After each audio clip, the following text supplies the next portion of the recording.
부동산 경매를 이야기합니다. 경매 잡설 스티브입니다. 안녕하세요, 도윤철입니다. 네, 날씨가 많이 좀 추워졌어요. 굉장히 네. 좋습니다. 네, 그리고 뭐 발음이 좀 안 좋네요. 우리가 마스크를 써서. 마스크를 써가지고 아무래도 독자분들이 내용을 들으시는데 조금 불편하실 거라고 좀 생각이 들지만 아무래도 좀 저희도 이제 안전 방역 대책을 강구를 하고 이 녹화를 하고 있지만 혹시 몰라서 또 저희가 마스크를 쓰고 합니다. 그래서 이 발음 같은 부분은 좀 독자분들의 양해를 제가 바라도록 하겠습니다. 네, 더불어서 뭐 드리고 싶은 말씀은 우리가 서로 약속한 것은 아닌데 흑과 백의 의상을 갖추고 또 마스크도 이렇게 흑과 백으로 나눠 쓰게 됐습니다. 드레스 코드가 아닌데 어떻게 또 이렇게 됐네요. 계획한 건 아닌데 그렇게 됐네요. 네, 편하게 오늘도 부동산 경매를 썰을 풀어보도록 하겠습니다. 경매 잡설 시작할 텐데 메일 하나 받았어요.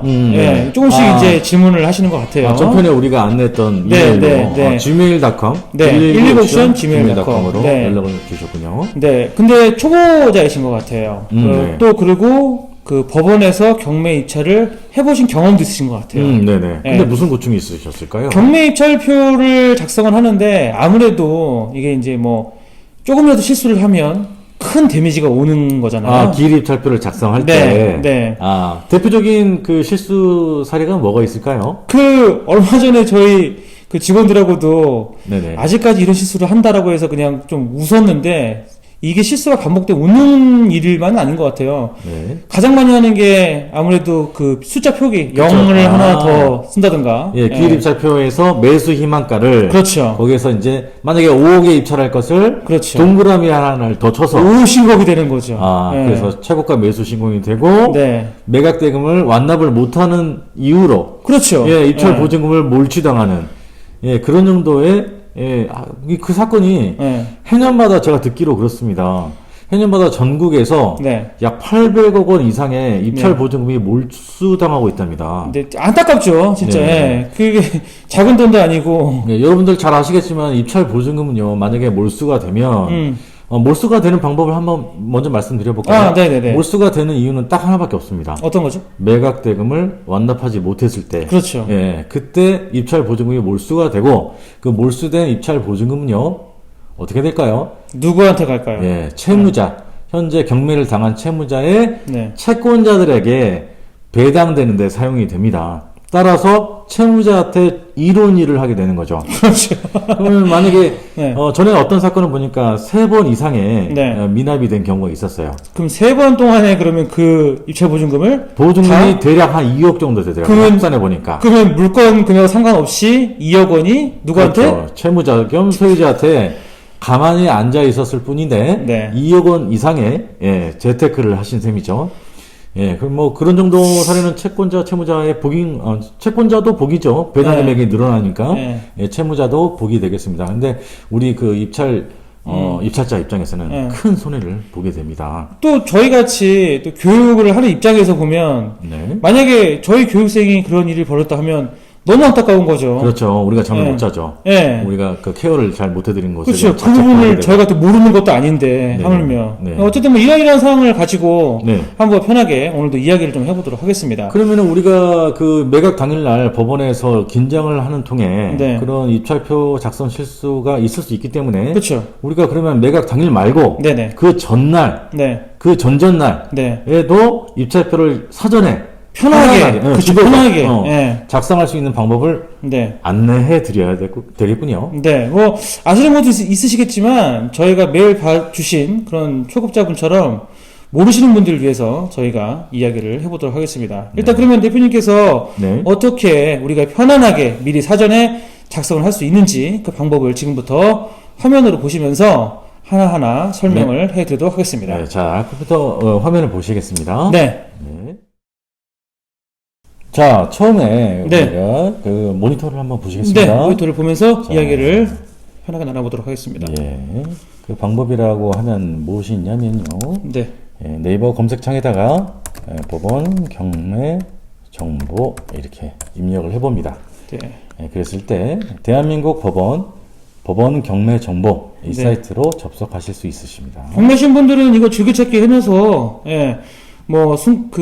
계속 업데이트되는 자료를 한번 보실 필요도 있는 것 같아요. 여러 가지 그 유익한 그 자료가 굉장히 많아요. 네, 뭐 용어부터 해서 그렇습니다. 절차, 초보자분들께서 그 궁금해하시는 부분들이 이 법원 경매 정보 사이트에 거의 다 있다고 보시면 됩니다. 그렇죠. 예. 상단을 보면 뭐 경매 공고부터 해서 경매 물건, 뭐 여기에서도 유료 정보 사이트가 아니더라도 경매 사건을 검색해 볼 수 있는 탭도 있군요. 이것을 확인할 수 있고, 오늘의 주제에 걸맞게 그 말씀드려보면 경매 지식이라고 하는 탭을 보시면은요. 여기에서 다운 메뉴, 풀다운 메뉴 보면은 경매 서식이라고 하는 메뉴군요. 서식 칸에 클릭하시고. 혹시 화면에 잘 보이셨을까 모르겠네요. 다시 한번 조금 확대해 드려볼까요? 경매 서식 이렇게 있죠? 그렇죠. 경매 절차부터 해서 용어, 서식, 안내, 대리 안내, 경매 비용, 관련 법률까지 있는데 저희는 경매 서식을 경매 서식을 눌러보시면 쭉 나와 있네요. 번호가 있는데 여기서 자세히 보시면 23번 23번 안에 기일 입찰표 및 위임장 24번 기간 입찰표 및 위임장은 뭔가요? 요거는 뭐 기일 입찰표하고 대비되는 개념인데 요즘은 이제 많이 사라진 그 매각 방법입니다. 그래서 마치 그 자산관리공사에서 매각하는 공매 사건처럼 일정 기간을 입찰표를 작성할 수 있는 기간을 부여하고 통상 한 일주일 정도 줍니다. 그래서 그 기간 안에 입찰표를 모두 작성하고 그 기간이 지나면 최고가 매수 신고인을 가리는. 그래서 우리가 통상의 그 경우는 기일 입찰표를 제출하면서 입찰을 하는데 그거는 기일이라고 하는 것은 특정한 매각일을 하루를 정해서 그때 모든 입찰표를 하루에 다 제출하고 일정 시간이 지나면 개찰을 하는. 그래서 최고가 매수 신고인을 가리는. 그때 우리가 매수 신청을 할 때 작성 제출하는 표가 기일 입찰표입니다. 이거 헷갈리시면 안 될 것 같아요. 기일 입찰표 및 위임장. 이거 한번 클릭해 보겠습니다. 낯선 소식이네요. 나디그 소식. 나디그 소식. 상단을 보시면 첨부 파일에 이렇게 있죠. 한글하고 워드 파일 두 개가 다 같이 있네요. 그렇죠. 맞게 사용하시면 될 것 같아요. 다운받아서 바로 출력해서 댁에서 매각 당일날 말고 작성하시면 좋겠죠. 편하게. 근데 이거를 이렇게 다운받아서 작성을 하는데 여기서도 혹시 또 실수할 수 있는 포인트가 있지요. 저희가 항상 강조하는 그런 부분입니다. 저희가 그 입찰하기, 그 매각 당일날 이 기일 입찰표를 작성하는데 약간 이제 그 당황할 수 있기 때문에 사전에 기일 입찰표를 작성하는 방법이라고 우리 수강생들한테 알려드리면 우리 수강생들 분께서는 그 점에 있어서 굉장히 편리하고 좋구나 이렇게 생각을 하셨다가도 실제로 이제 댁에서 작성할 때 큰 문제가 생긴 경우가 있었어요. 저희가 사실 이걸 작성하고 저희한테 한번 보내달라고 하잖아요. 저희도 확인해드려야 되니까. 통상 그렇게 하죠. 우리 수강생들 입장에서는 이제 기일 입찰표를 작성 제출하기 전에 그래도 혹시 실수하실 부분이 있으실까 싶어서 저희가 카톡으로 촬영을 해서 저희한테 전송을 해 주십사 하거든요. 그다음 저희가 최종적으로 이제 확인한 다음에 입찰 봉투에 담아서 제출하라고 저희가 말씀드리고 있는 편이죠. 그때 저희가 심심치 않게 발견할 수 있었던 그 실수, 그런 것들 한번 언급해 주시면 좋을 것 같아요. 가장 대표적인 것이 대표적인 것이라고 하면서도 단 한 가지 정도만 이제 유의하시면 될 것 같아요. 뭐냐면 기일 입찰표를 매각 당일날 작성하지 않는 통에 사진하니까 그렇죠. 실제로 매각할 그 당일날 그 날짜를 기일 입찰표 상단 우측에 입찰 기일란에 기록을 해야 됨에도 불구하고 하루 전날 혹은 이틀 전날 기일 입찰표를 작성함으로써 해당 날을 쓴다는 거죠. 작성일 기준으로 기재를 하는 분들 계시죠. 오늘 뭐 휴대폰을 보고 오늘 날짜가 언제지라고 하면서 여기다 작성하는 통에 그게 문제가 됩니다. 이런 정도의 실수는 즉 입찰 기일을 약간 혼동한 경우 매각을 진행하는 집행관이 묵인하고 용인해 주느냐? 그렇지 않습니다. 절대 안 그렇죠. 매각 당일날 매각하는 그 사건에 걸맞게 입찰 기일을 작성해야 되는 거거든요. 그래서 오히려 기일 입찰표를 사전에 작성하면서 편리를 도모하고자 하는 것이 오히려 부작용이 생길 수 있는 일이 됩니다. 그래서 반드시 만약에 매각 당일 이전에 작성한다 손치더라도 매각 당일의 날짜를 여기에다가 기록을 해 주셔야 합니다. 그렇지 않으면 어떻게 되느냐? 무효 처리가 됩니다. 따라서 최고가 매수 신고인이 될 수 있었던 기회를 상실하게 되는 것이죠. 경우에 따라서 굉장한 좋은 금액에 정상적으로 입찰표가 작성돼서 제출해서 굉장히 좋은 금액에 최고가 매수 신고인이 될 수 있었음에도 불구하고 이 입찰 기일날을 잘못 작성하는 바람에 네네. 얻을 수 있는 이득도 날릴 수 있는 데미지를 보게 되는 겁니다. 맞아요. 예. 네. 이 부분만 주의하시라고 말씀드리고 싶고요. 네. 예. 보시면 이제 그 입찰자 본인 혹시 대리인이 가셨을 경우에는 대리인의 도장도 꼭 필요하죠. 그렇죠. 네. 그리고 인감 도장이 필요하고요. 네. 그러니까 이 본인의 그 대리로 법률 행위를 했을 때 대리인의 그 인감 도장은 사실 필요 없고 그죠? 네. 본인의 인감 도장이 꼭 필요하죠. 그죠? 네. 인감 증명서하고 또 그다음에 뒷면에 존재하는 위임장을 작성해서 제출함으로써 법률적인 대리 행위가 완성되는 것이죠. 네. 예, 그렇습니다. 그리고 지금 보시면 입찰 가격, 보증 금액 이 두 란이 있는데 이 부분도 또 간혹가다 또 이렇게 바꿔서 쓰는 그런 참 쉽지가 않은 일인데 그렇죠. 실제로 그런 일이 발생합니다. 긴장하게 되면 에피소드를 하나 더 말씀드리면 아래 그 주의사항을 보면 1번 입찰표는 물건마다 별도의 용지를 사용하고 있어요. 네네네. 그런데 제가 최고가 매수 신고인이 되고 이해관계인 자격으로 어떤 사건을 열람을 해봤을 때 이런 그 다른 어떤 경쟁자들이 당일날 제출했던 기일 입찰표도 볼 수 있는 기회가 있었거든요. 네네. 예, 그런데 어떤 분들이 이렇게 작성을 해놨어요. 어떻게? 물건을 3개를 당일날 입찰을 하셨던 모양이에요. 네네. 그런데 사건 번호란을 가로로 3조각으로 잘랐어요. 가로로.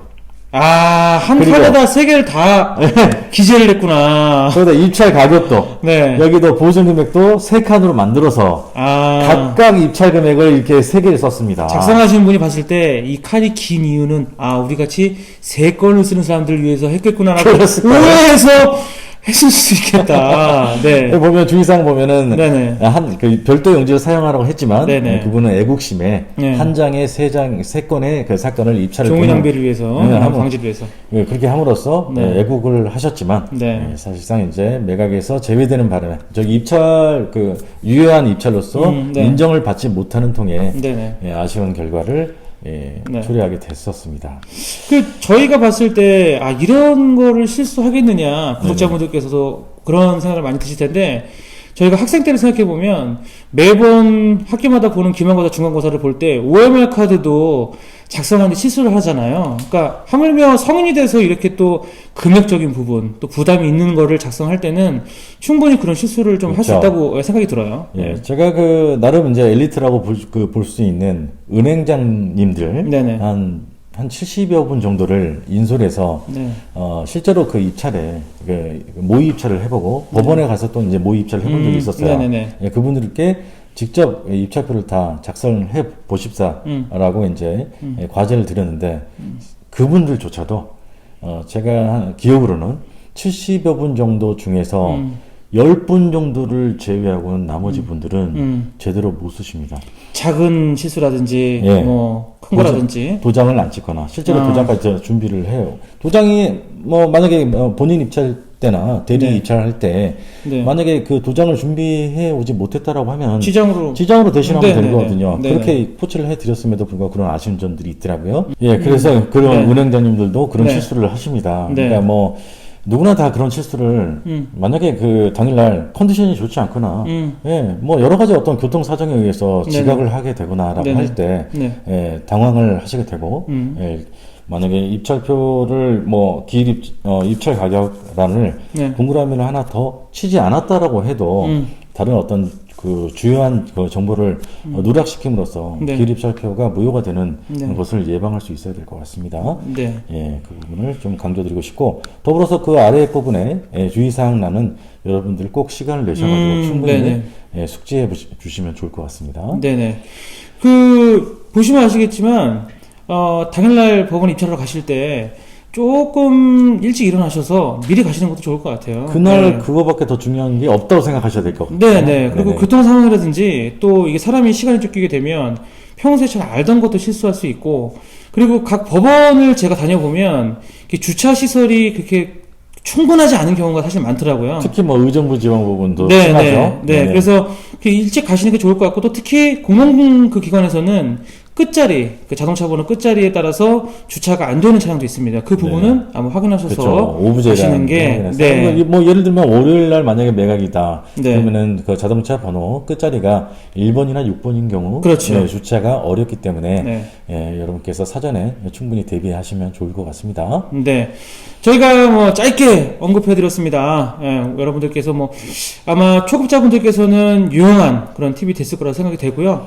이미 아시는 분들도 한번 언급해서 다시 한번 리마인드 할 수 있는 그런 잡설이었습니다. 자, 부동산 경매를 이야기합니다. 경매 잡설 오늘은 이것으로 마치도록 하겠습니다. 함께 해주셔서 감사합니다. 감사합니다.